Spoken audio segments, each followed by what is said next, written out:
कृष्ण ने केवल कहा नहीं, अपने शब्दों को साकार करके भी दिखाया। जैसे गीता के रूप में उनकी वाणी अनुकरणीय है, वैसे ही उनका जीवन भी। कृष्ण ने सिखाया कि रिश्ते कैसे निभाए जाते हैं, अपने पूरे परिवेश को प्रेम से कैसे भरा जाता है और जीवन के उतार चढ़ाव का सामना मुस्कुराते हुए कैसे किया जाता है। महाभारत के महानायक भगवान श्री कृष्ण मानव इतिहास में मनुष्यता के सबसे बड़े मार्गदर्शक हैं। उनका गीता उपदेश जीवन प्रबंधन का अनुपम ग्रंथ है और उनका व्यक्तित्व कृतित्व गीता की साकार और प्रेरक कसौटी। यदि हम प्रयास करें तो उनके जीवन से सीख लेकर पूरी 360 डिग्री पर अपने जीवन को सफल, सार्थक और उन्हीं की भांति यशस्वी बना सकते हैं।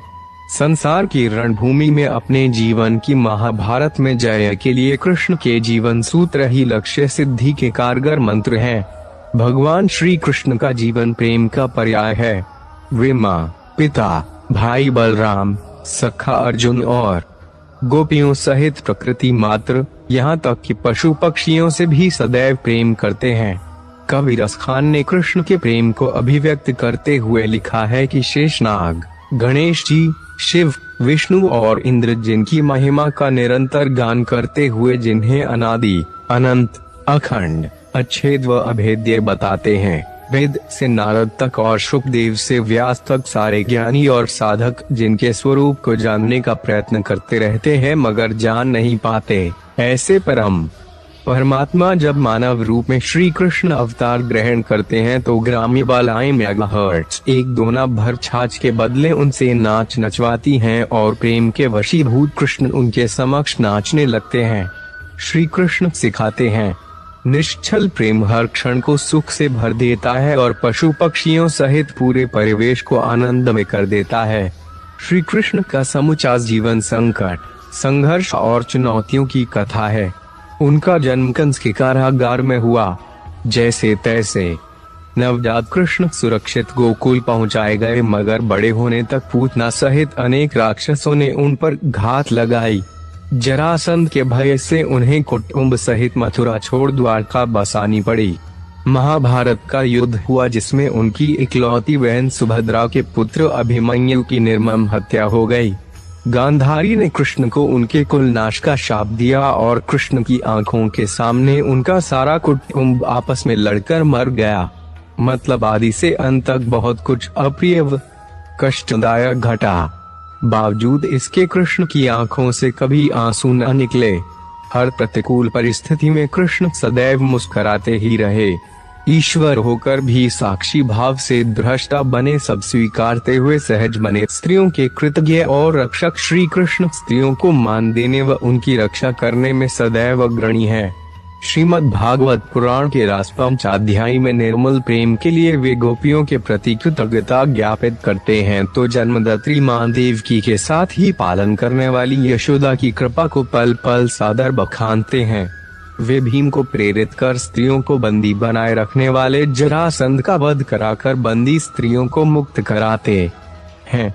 सखी द्रौपदी के मान की रक्षा के लिए चीर बढ़ाने का चमत्कार करते हैं तो अपने भांजे अभिमन्यु की मृत्यु के बाद उसकी विधवा उत्तरा का दुख दूर करने के लिए उसके मृत जन्मे पुत्र परीक्षित को पुनर्जीवित कर देते हैं। गुरुवार सांदीपनी की पत्नी की आज्ञा पर खोए हुए गुरुपुत्र को वापस लाकर गुरु दक्षिणा अर्पित करते हैं और क्रोधित गांधारी के कुलनाश संबंधी शाप को भी सिर झुकाकर स्वीकार लेते हैं, इसलिए कि कृष्ण स्त्री की महिमा को जानते और मानते हैं।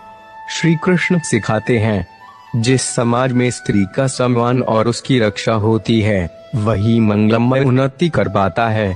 अच्छे और सच्चे मित्र दीन बंधु दीनानाथ श्री कृष्ण यूं तो सबके मित्र हैं लेकिन उनके जीवन में 3 मित्र अर्जुन, उद्धव व सुदामा की मैत्री जगह प्रसिद्ध है। सुदामा गुरुकुल का मित्र है, उद्धव तरुणाई के और अर्जुन द्रौपदी स्वयंवर की पहली मुलाकात के बाद अंतिम सांस तक का।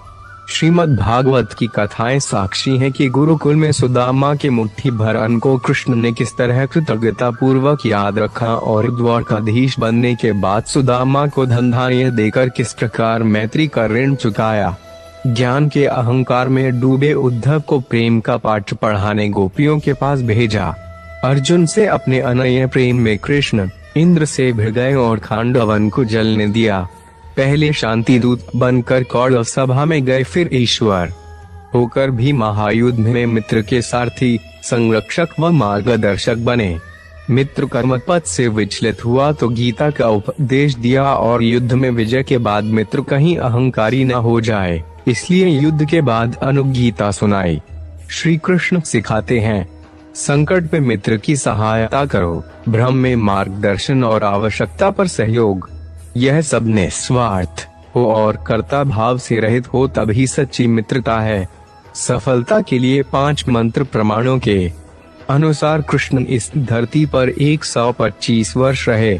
इतनी दीर्घायु में उन्होंने विनम्रता से सिद्धि, कठोर परिश्रम, समयानुकूल नीति, सज्जनों का उत्थान और दुष्टों को दंड, ये 5 मूल मंत्र अपने व्यक्तित्व व कृतित्व के जरिए दिए। विनम्रता व सेवा भाव से गुरुवार सांदीपनी को प्रसन्न कर मात्र 64 दिनों में उन्होंने शिक्षा पाई और विनम्रता से ही जग को जीता। कठोर श्रम से उन्होंने द्वारका बसाई। कृष्ण सानिध्य मनुष्यता के इतिहास में दुर्लभ है। जब जरासंध से लड़ना संभव न था तब द्वारका की राह ली और भीम का बल पाते ही उसे मरवा दिया। पांडवों की भांति दुर्योधन भी उनका संबंधी था, मगर उसके अधर्म की राह पर होने से कृष्ण ने धर्मात्मिक पांडवों की सहायता कर सज्जनों के उत्थान का संदेश दिया। कृष्ण परम क्षमाशील हैं, किंतु दुष्टों को दंड देने में संकोच और विलंब नहीं करते। बचपन में अनेक राक्षसों के वध के अलावा कंस, शिशुपाल, शाल्व से लेकर उनकी प्रेरणा से किए गए दुर्योधन, दुशासन, कर्ण व शकुनि के वध उनकी इसी कल्याणकारी दंड नीति के उदाहरण। दोस्तों, इस वीडियो में बस इतना ही। अगर आपको यह वीडियो पसंद आया तो लाइक करें, शेयर करें, सब्सक्राइब करें और कमेंट करें। धन्यवाद।